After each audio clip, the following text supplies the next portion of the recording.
Hello, good evening and welcome to One Life Left, Britain's finest video game radio show. My name is Steve Curran. I'm Simon Byron. And I'm Anne Scantlebury. For the next hour we're going to be talking about video games because that's what a video game radio show should do.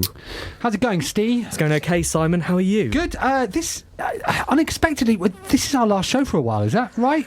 Sort of. We are going to be off air for a couple of weeks and then we're going to be bringing you shows live from GDC. Live, are we? Well, live, I think they call it in the industry, as live. And we may do a pre-GDC test of our equipment as well, which we might put out on the podcast. But as far as Resonance goes, this will be the last new material you hear until our first show, which will come out on what's the first Monday after GDC? It's Easter. Yeah, we ran through this, didn't we? 24th, something like that. Wow. So we better make it a good one. We had, although I think they're going off us here at Resonance. Oh, why? Really? Well, I arrived earlier than you two, and Chris, our engineer, and the lady whose name I can't remember, curly hair, sits upstairs, calls me Steve sometimes, so I feel like I deliberately don't. Just call her Chris then. Okay. They left, and they were going down the pub together. Okay. You know, nothing wrong with that. Nothing wrong with that.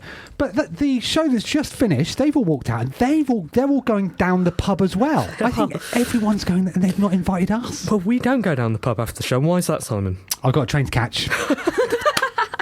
No, but it's nice to be asked, though, isn't it? Are you going down? Are you going down with them then? Anne and I always do.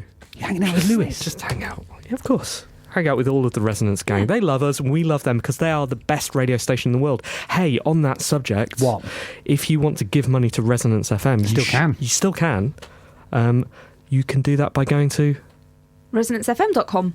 Doing that, or you can buy tickets for the One Life Left, One Song Left Spring Break Extravaganza at tinyurl/singwitholl. Yeah, you missed out the .com, but I think we can find out later. It's really important you do this. There are still tickets available, and we're not going to have shows between now and then, I don't think. Are we? Regular shows. In fact, our first show may be the week after. Ooh.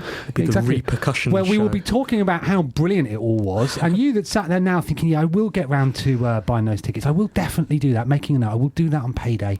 Just do it now. £7. It's a bargain. Is it £7 or £8? £8. Oh, we put it up at the last minute, didn't we? How's your week been, Anne? It's been good, thank you. Good. Yeah, it's been good.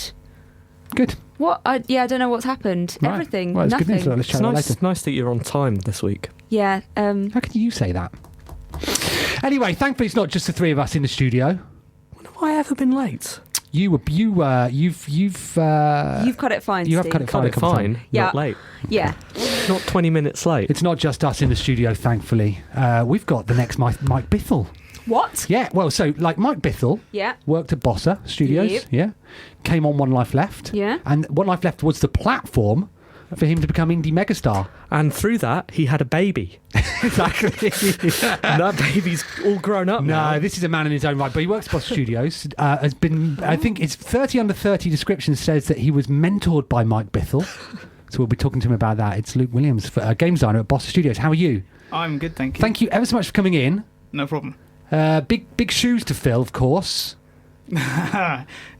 Yeah, we'll see. We'll see how it goes. Because it wasn't an accident or a coincidence what happened to Mike Bithell after he appered on the show. No. Yeah, I can imagine. He always, whenever I talk to him, he definitely attributes The first one on the way up. Second one, right at the top. Yeah. Third one, Yeah. He didn't have anything to do, and he was like, "Can I come on again? Please, can I come on again?" So you're currently working on Surgeon Simulator iPad, right? Yep. We'll be talking to you about that in a second. But before that, we have to go through the rigmarole that is Anne's news. One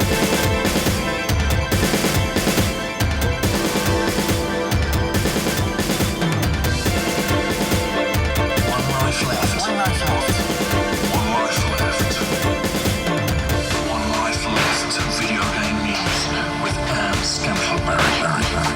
7:05 on Monday the 24th of February, I'm Anne Scantlebury and this is the news.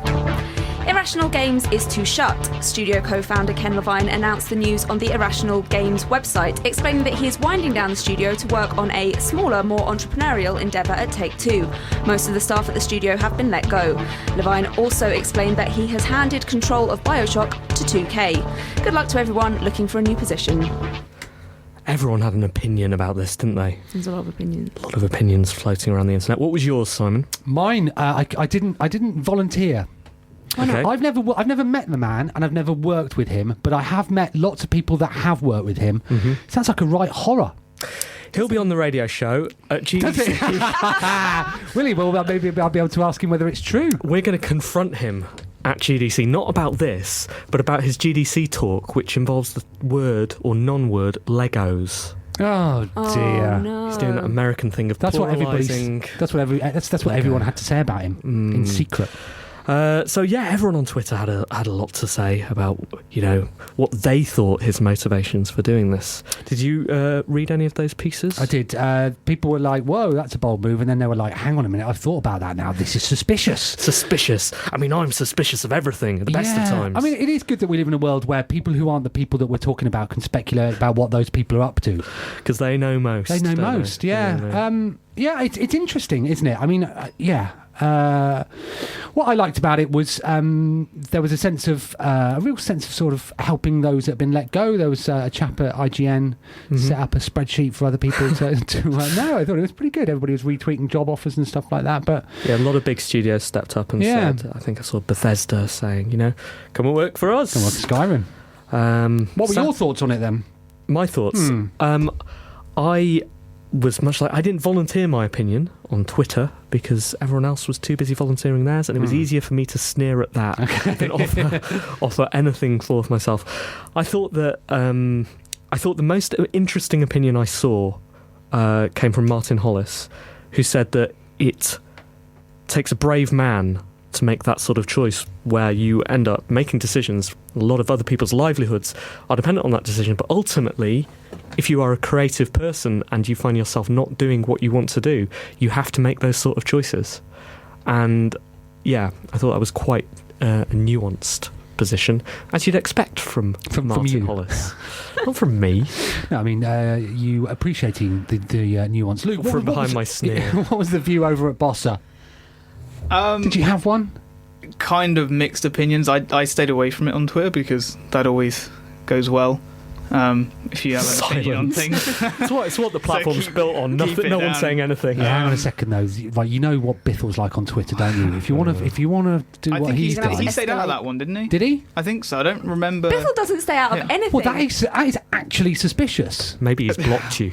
There's that, or he's somewhat involved. Who knows? He was in Seattle last month, so. Was he? What? Which is nowhere near where Irrational are. Right. But it's in the Americas. It is home of the Legos. Twitch has been playing Pokemon so hard it's broken the chat servers. Thousands of people are attempting to play Pokemon Red using a script a Twitch user created that allows viewers to type button inputs into the chat window. With over 100,000 views at its peak, Twitch has said it loves the experiment and will continue to work on the chat servers. One Life Left's own Twitter endeavours have also resulted in the platform breaking, or at least that's what we're blaming the lack of viewers and comments on. Someone suggested that Twitch plays OLL.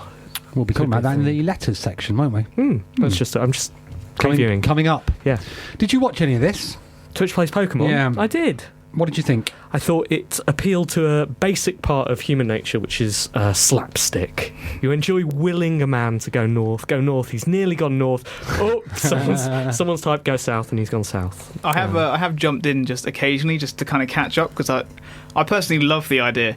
The stories that are coming out of that thing is amazing. People have just built like a whole mythos about it all, and all the various Pokemon, they're like characters, and because it's played by so many people and you can't load the game or whatever, it's like, you know, it has like permanent kind of repercussions of it. So when they release a Pokemon, because you've got 50,000 people trying to deposit one and withdraw something, and they're they're just like releasing all of these ones that have been with them for like 5 days, and then they all build up like this whole character of like Dig Rat, which is a Rattata that they had with them that they accidentally taught Dig to, and so every dungeon and cave they went into, just because the spam of all the commands, they would always get around to selecting him and telling him to dig and take them right back to the start of the cave. Oh dear. And so they'd spend just hours and hours just going through a cave and then straight back to the start again. It is a brilliant idea, but I wonder where Twitch is going to go next after Pokemon.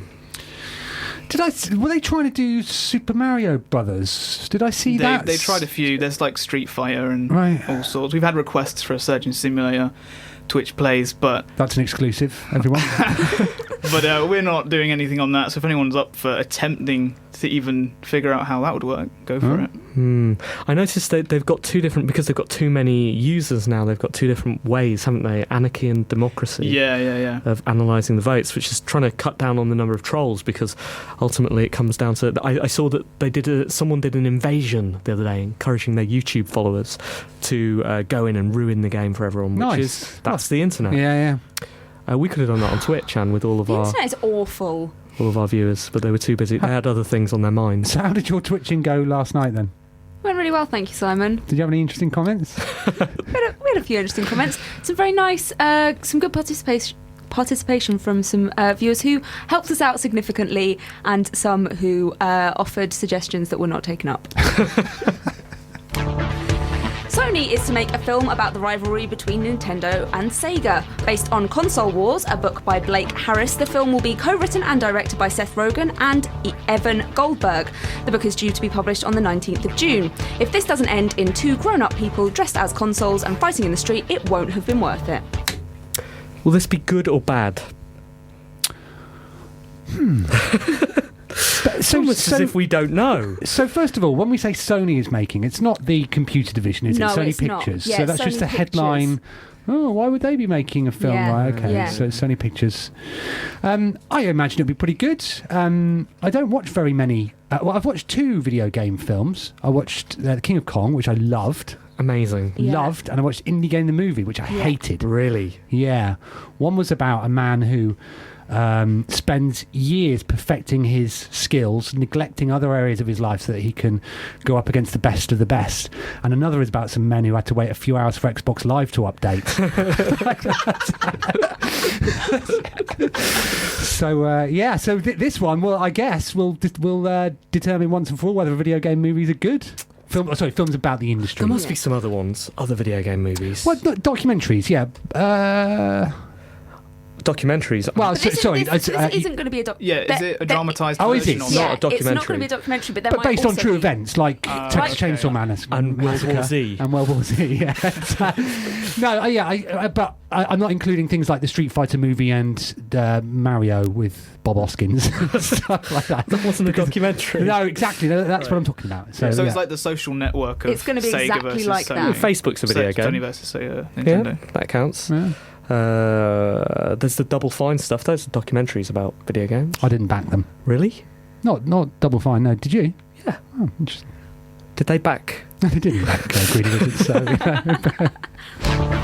A newly released survey of game developers at last year's Game Developers Conference has revealed that 20% of developers polled were working on a game for the PlayStation 4, 17% were working on Xbox One titles, with only 4% working on stuff for the Wii U. 52% were working on PC or Mac games, and just over half said their game would be released on smartphone or tablet. 78% said they make their best work while in their pyjamas, and only 3% said they understood what they were answering any questions for.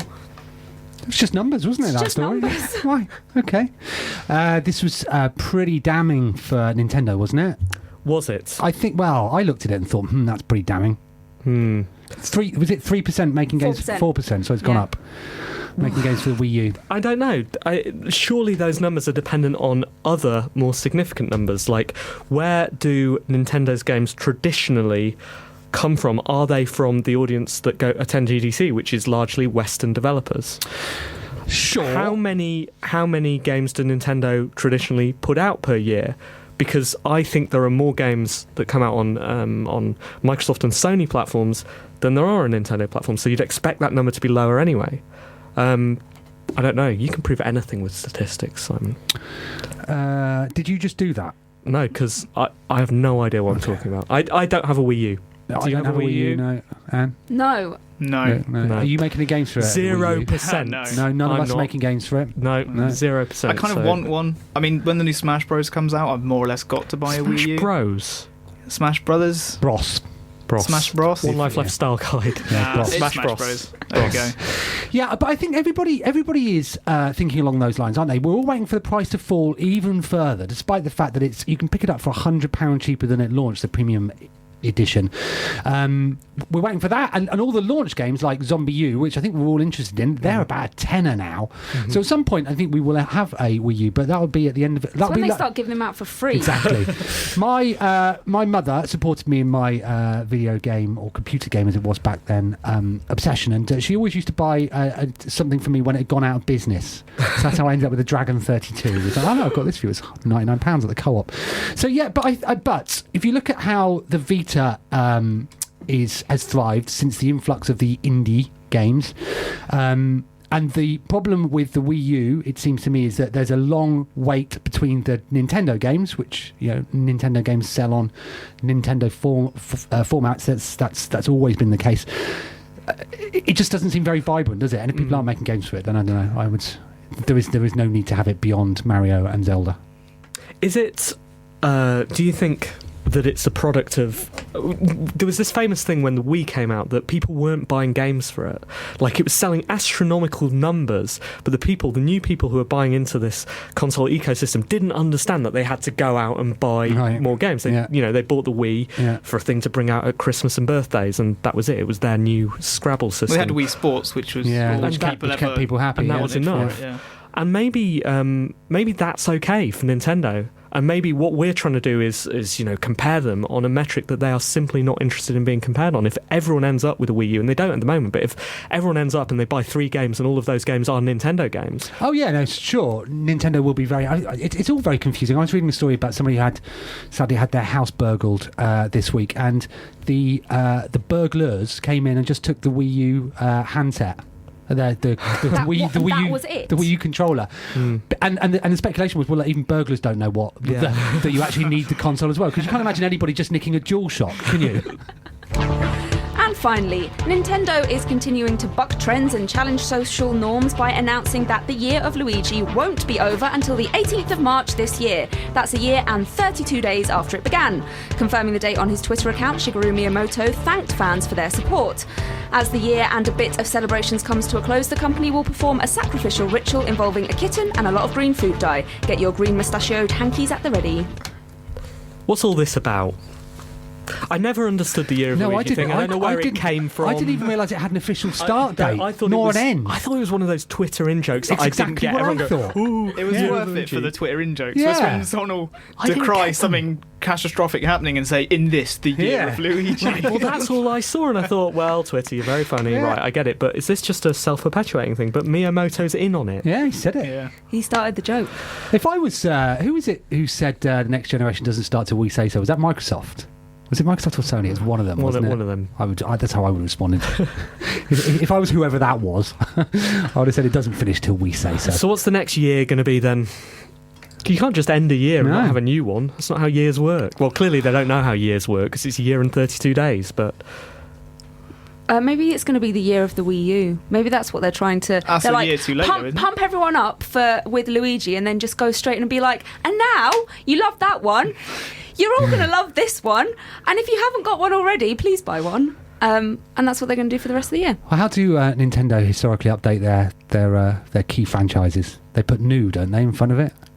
That annoys me. Does it? When new Super Mario Bros. Come out, or new Super Mario Bros. 2, I'm thinking, what, in 20 years' time, when people look back, what happens when a new one comes out? But new. It's called... So this will be the new year. The year of new Luigi. Would it? No. Luigi. It's the year of the horse, anyway. Why don't they just get on board with the Chinese? Year of the Bithell. One Life Left video game news with Anne Scantleberry.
One Life Left on Resonance 104.4 FM. It's a piece of chiptune music. It's Enceladus by Stugard, sorry. It's from chipmusic.org. You should go there, download this and loads of other things like it.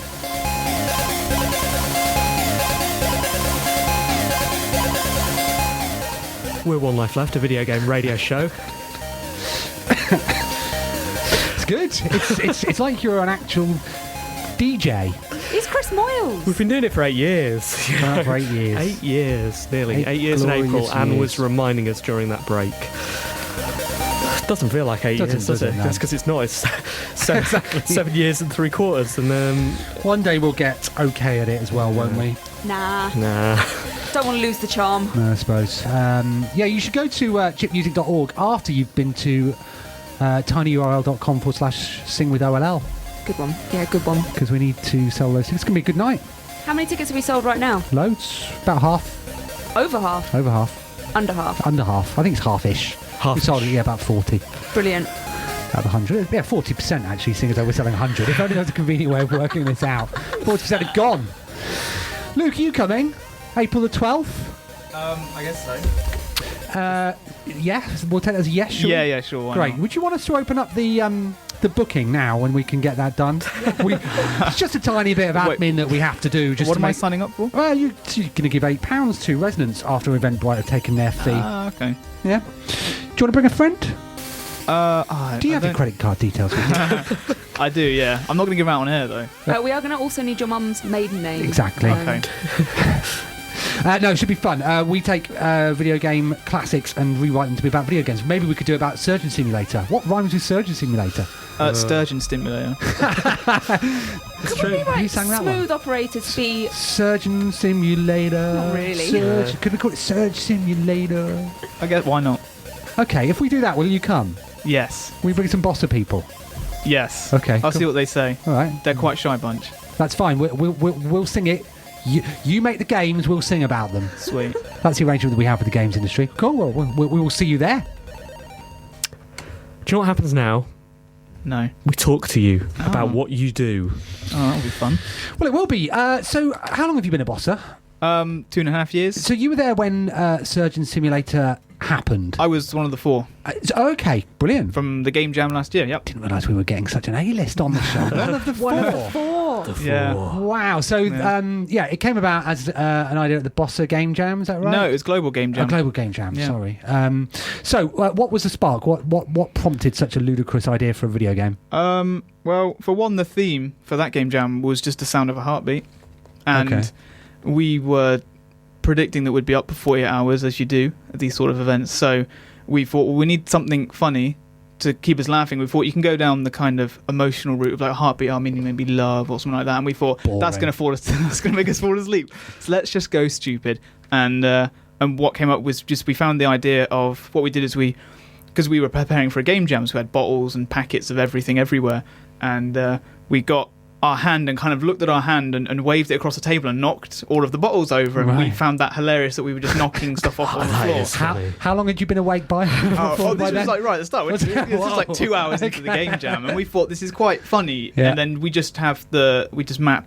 Actually, the whole like key to a finger thing came around because one of the you get like extra points if you put stuff in the game, and one of them was have a game that uses more than 10 keys. Okay. And we thought, well, 2 hands, that's 10 keys right there, because we just have a key per finger. Yeah. And we couldn't realise that we had no way of actually moving the hand around the surgery room, so we took it down and used the mouse then for and just had one hand. That's why there was only one hand, and then the 5 keys for each finger.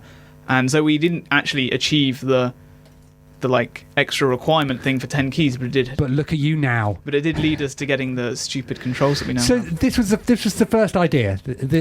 There was 1 or 2 before, but as with we do a lot of game jams at Bossa, like every month.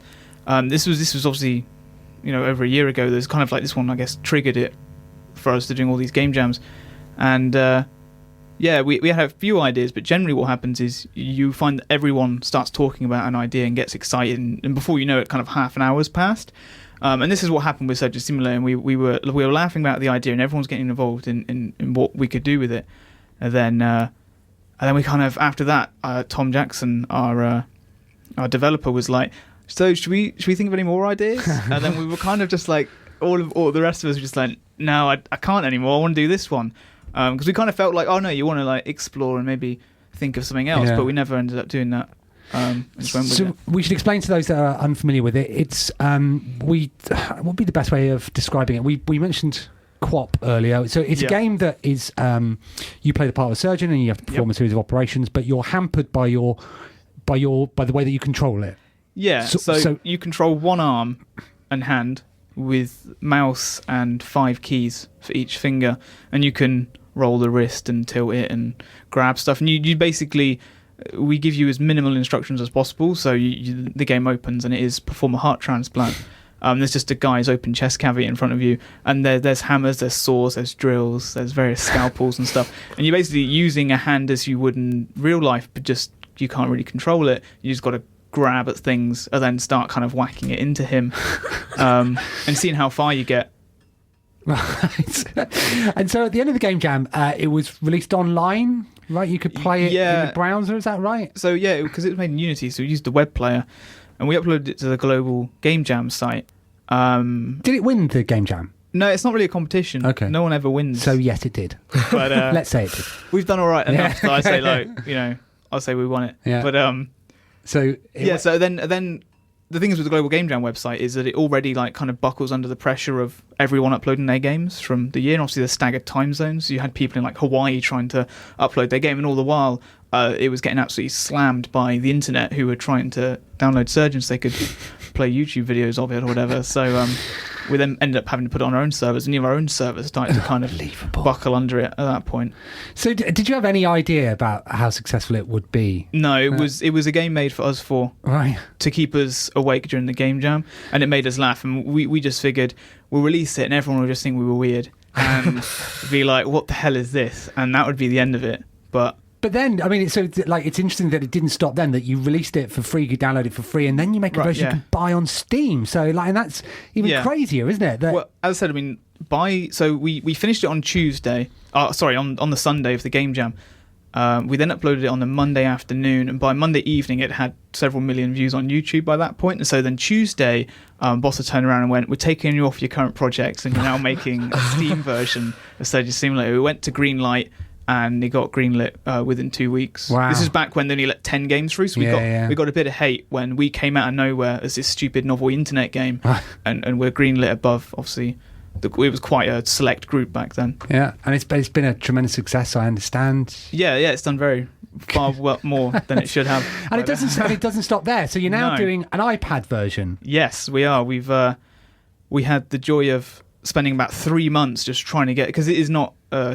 When someone says like take a game to touchscreen, there's certain things you can do, but no one would ever say don't ever attempt Surgeon Simulator on a touchscreen because of the nature of its controls. So, but I guess it's sort of almost ideal, isn't it? Because people complain about controls on a touchscreen, and actually the joy of Surgeon Simulator is trying to wrestle your way around them. So so how does it work? How do you so essentially we obviously remove the giant hand because you're now the hand.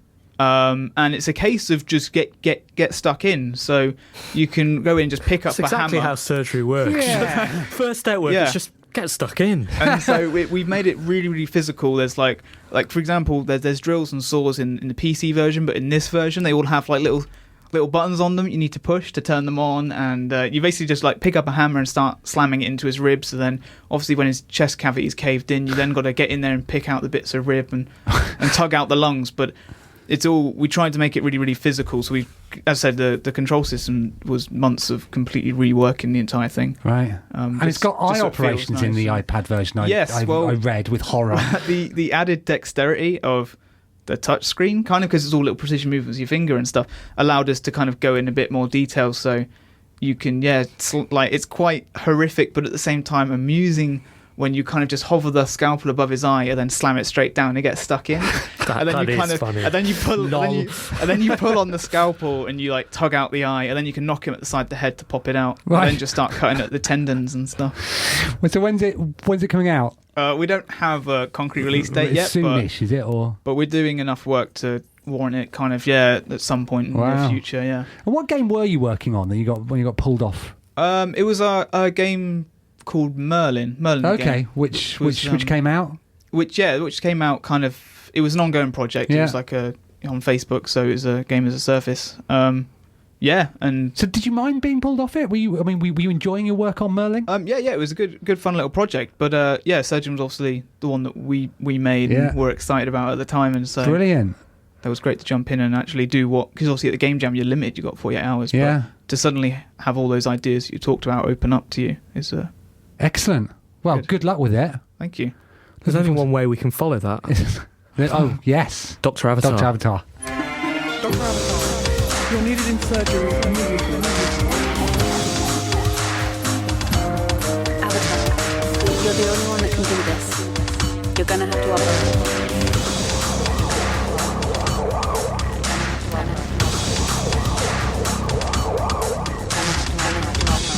Dr. Avatar, operating room dictation on patient the Hedgehog, Sonic, and patient Mario, Mario.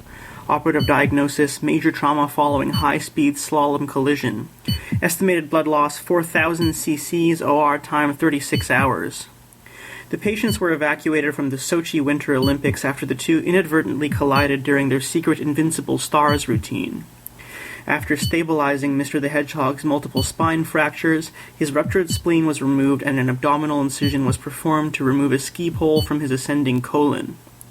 Mr. Mario underwent immediate cardiac bypass for ventricular free wall rupture, and a suprapubic drain was placed due to bladder rupture from stray fiberglass.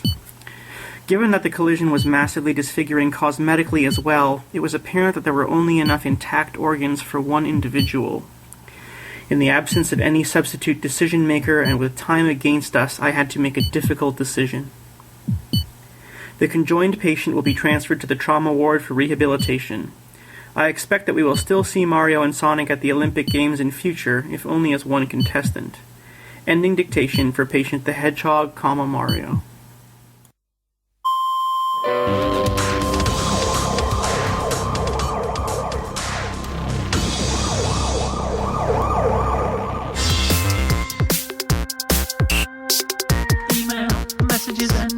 BCC 1 life letters. Who's going to start? To team, writes Joel Atkinson. Dear team and super special guest, with Twitch plays Pokemon making headlines, has Team OLL considered perhaps allowing Twitch to control them too? Maybe this week's super special guest could test out the idea, because real Twitch users are sometimes not very nice, as you well know. Here are the buttons. A, confirm. B, cancel back. Start is pause. Up, down, left, right, go around. We've enjoyed our twitching, haven't we? We have enjoyed our twitching. We're going to keep on doing it. Come on, what did the man say to you, Anne? And Steve? He had a very special request for something. Well, he did ask us to stop playing. Right. Yeah. He has to start doing something else.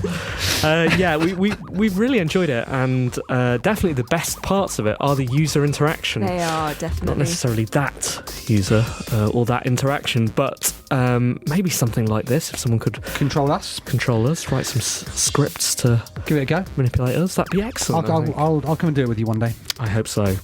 Okay, but not that. Hello team, possibly plus the next Mike Bithell. 2 weeks ago, 2/3 of Team OLL were twitching on Just Dance on the PS4. One of the songs was Katy Perry's Guide to Fake Lesbianism, I Kissed a Girl. Unfortunately, it didn't end up in a clinch between Fotz's Craig and Ed, thereby meaning another one of my OLL/fics didn't become reality. That's right, Craig the Rage McClellan was there. Angrily dancing.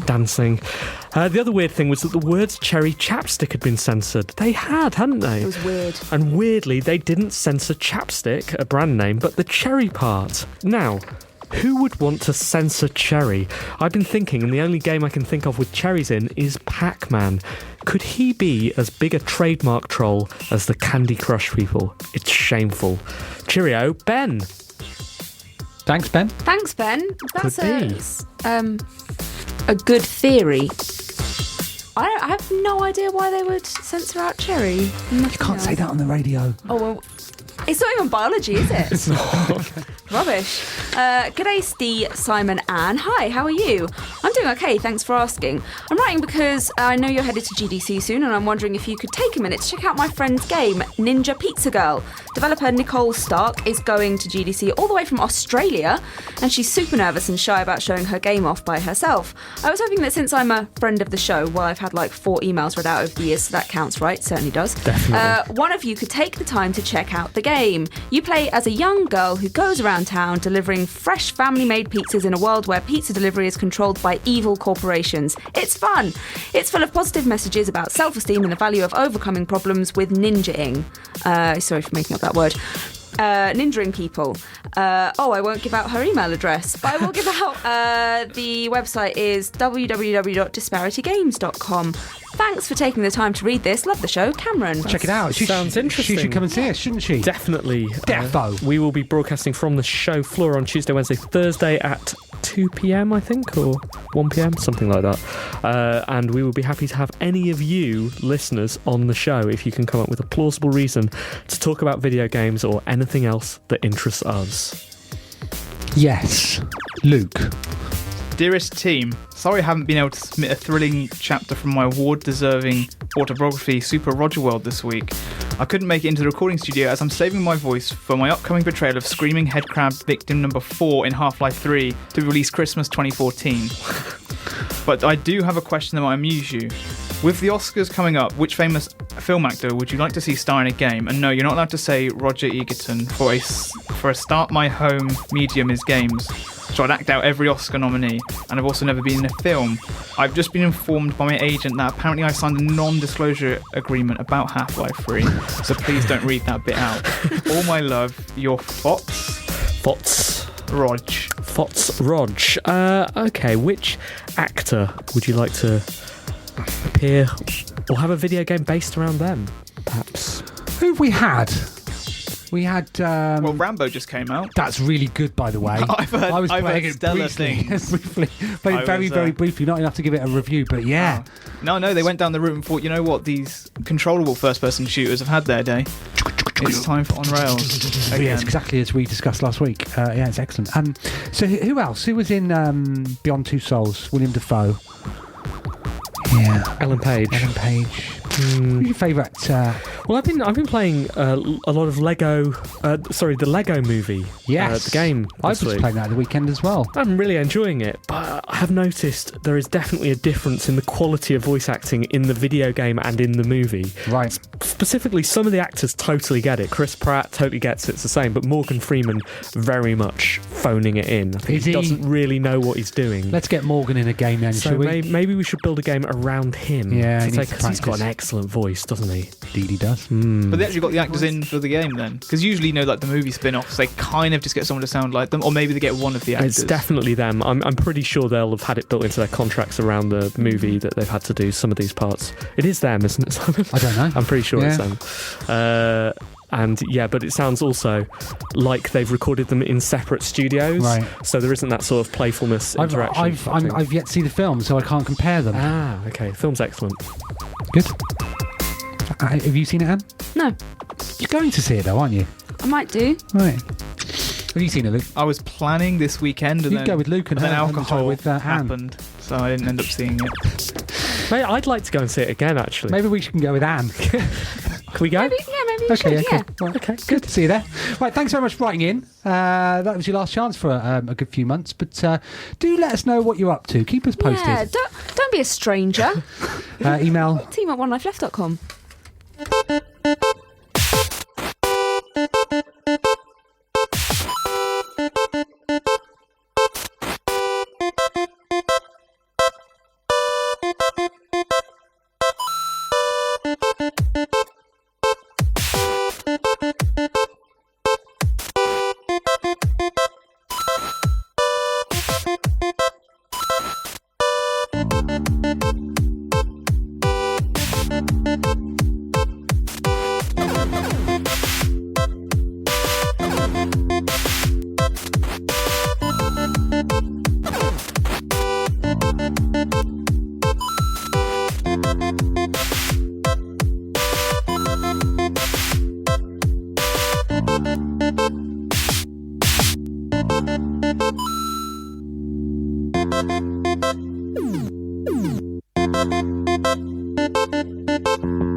One life left on Resonance 104.4 FM. This is Arcade Gub.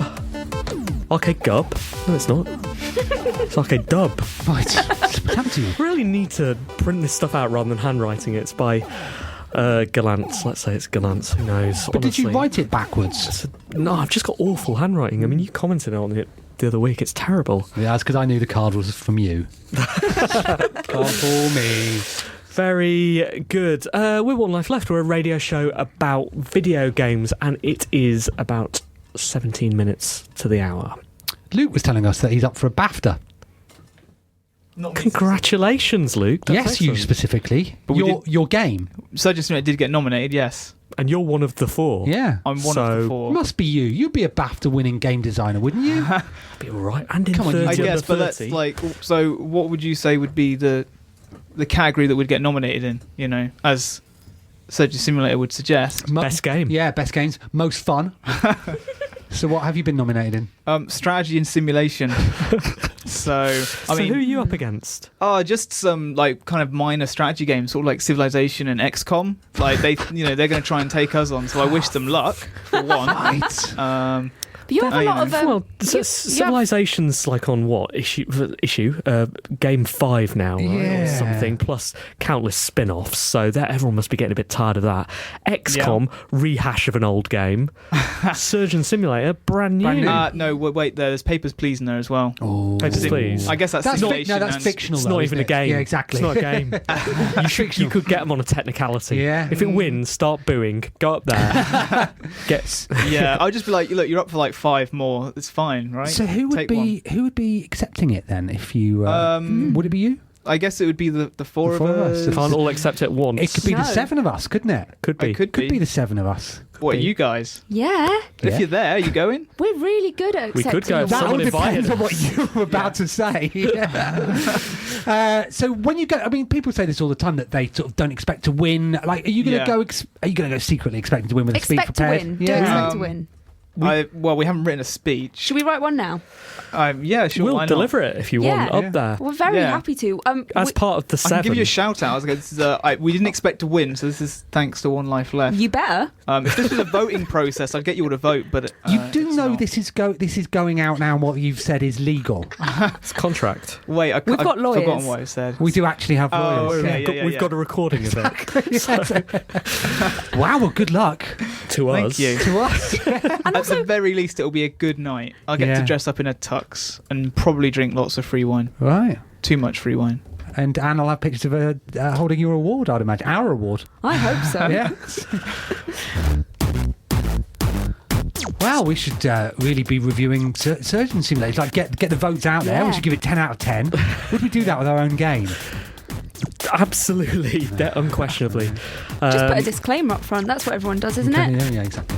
What have you been playing this week, Anne? Well, Steve, I'm going to review the game that we played last night on our Twitch stream. Which one?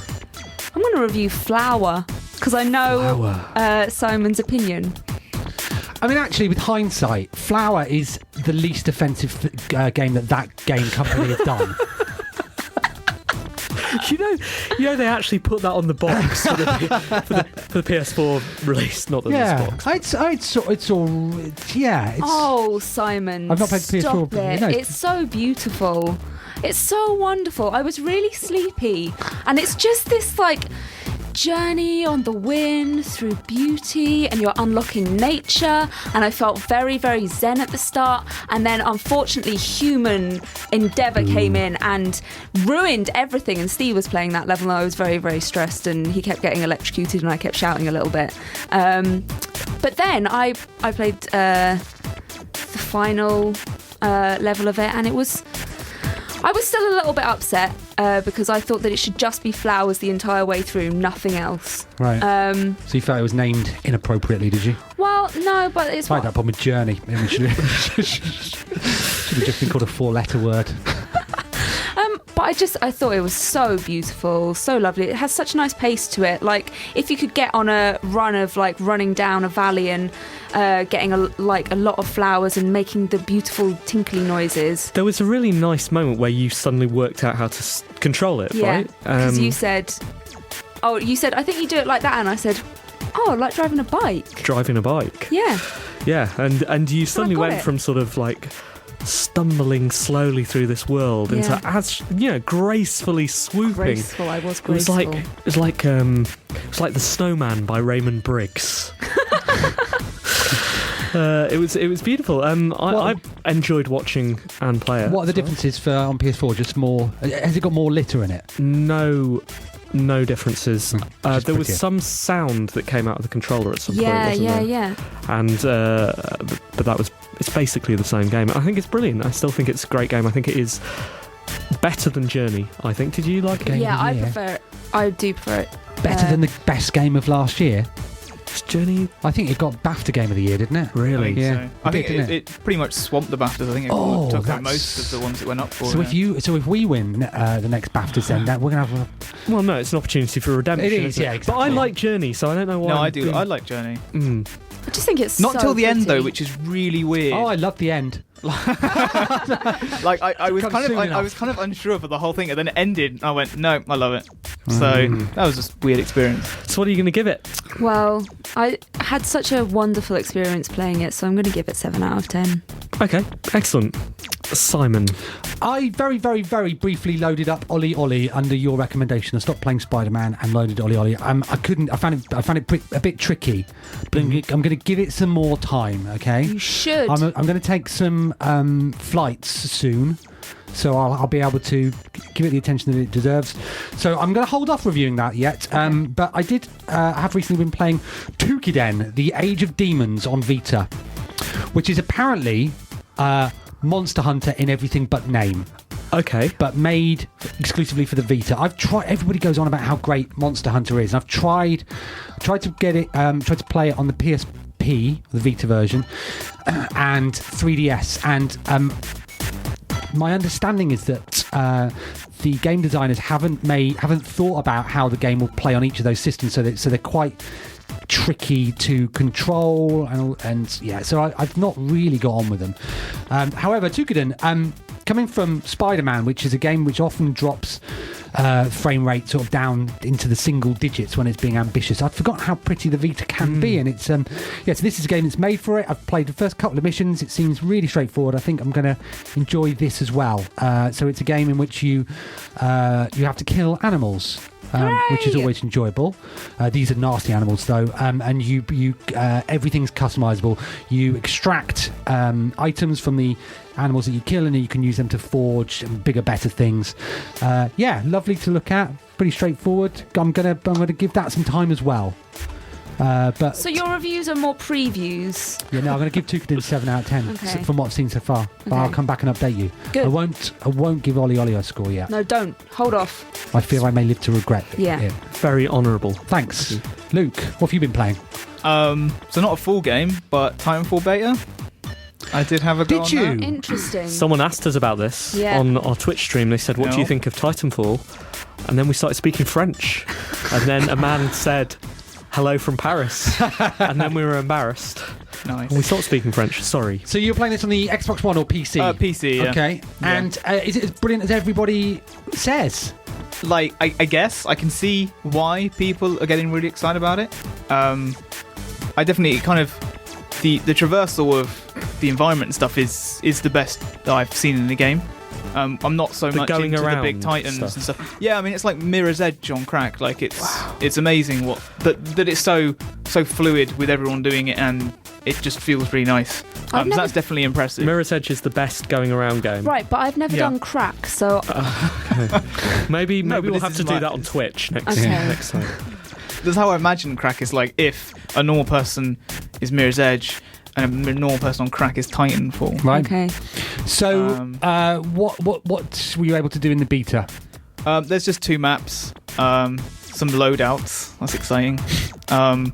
And just a few weapons and stuff, which tends to be in a lot of these first-person shooter games.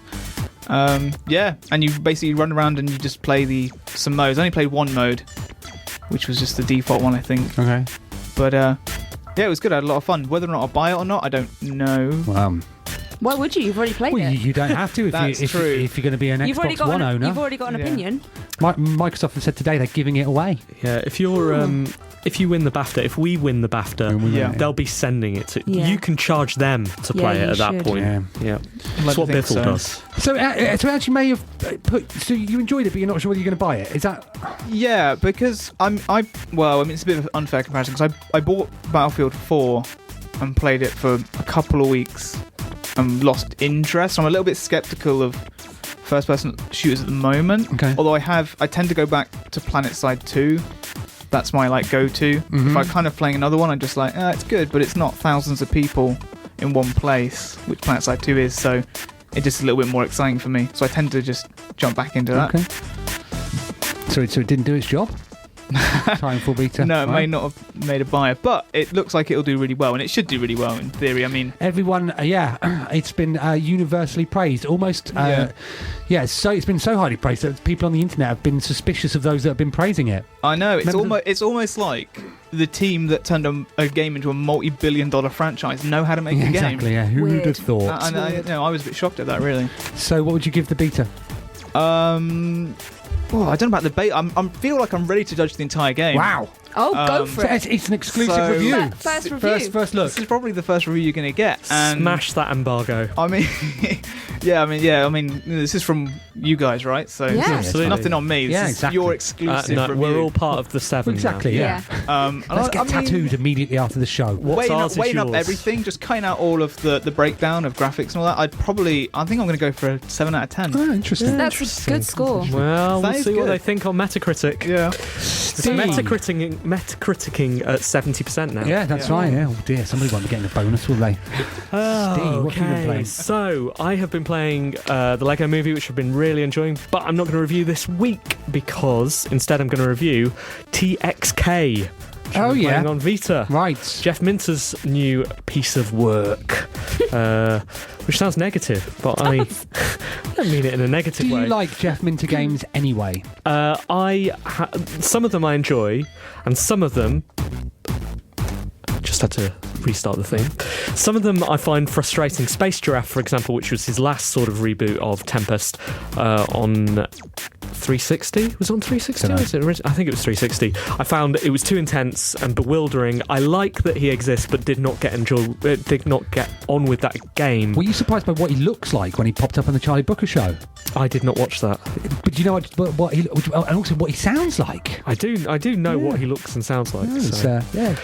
I think it's excellent that he provides a different voice and different creativity in video games than exists, and I'm glad that his works exist. TXK is a dialing back from the intensity of Space Giraffe, and consequently I enjoy it more. It suits the Vita perfectly. For the people who don't know, it's a reboot, I guess, of Tempest, the classic arcade shooter. So you move around the outside of a web, shoot down into the web and kill enemies. It's a score attack game, and as such it is brilliant that it has the best scoring system. It has this thing called Resume Best, which means you can skip to any level you have already played and play from there as if you were on your best run to that point. So it already eliminates all that tedious thing that score attack games have, which is, okay, I'm already brilliant at level 1, I don't need to play that again and again and again and again. So once you've perfected level 1, you can move on to level 2 if you want, or you can go through all of the levels and then go back to, say, level 17 or whatever. It's excellent, super intense. I'm sure there's a great deal of nuance that I have not yet picked up on, but I am enjoying the ride right now. Brilliant soundtrack as well. What's level 17 about then, if it's so special you want to go back to it? I picked that randomly. Oh. Although I was thinking, like, in the same way as any game that gets in your head like that, like Monkey Ball or Tempest 2000, you will pick up on those numbers. Oh, I don't like level 17 at the moment. I haven't played it enough to get to that point. However, that's not going to stop me giving it a score. What are you going for, Steve? I am going to give it 7 out of 10.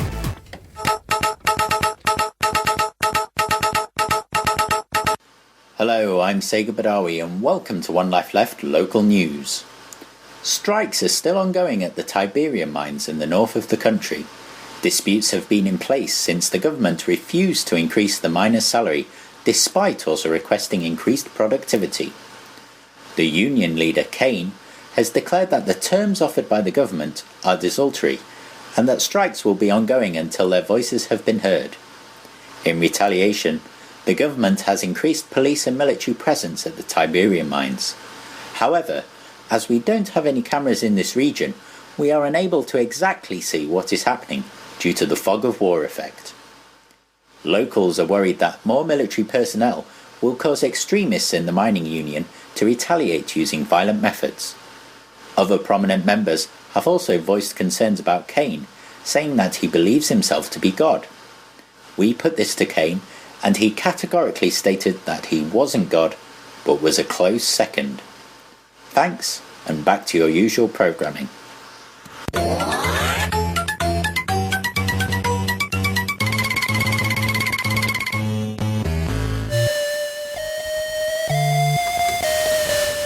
You're listening to One Life Left on Resonance 104.4 FM. In the background, you can hear a piece of music from chipmusic.org.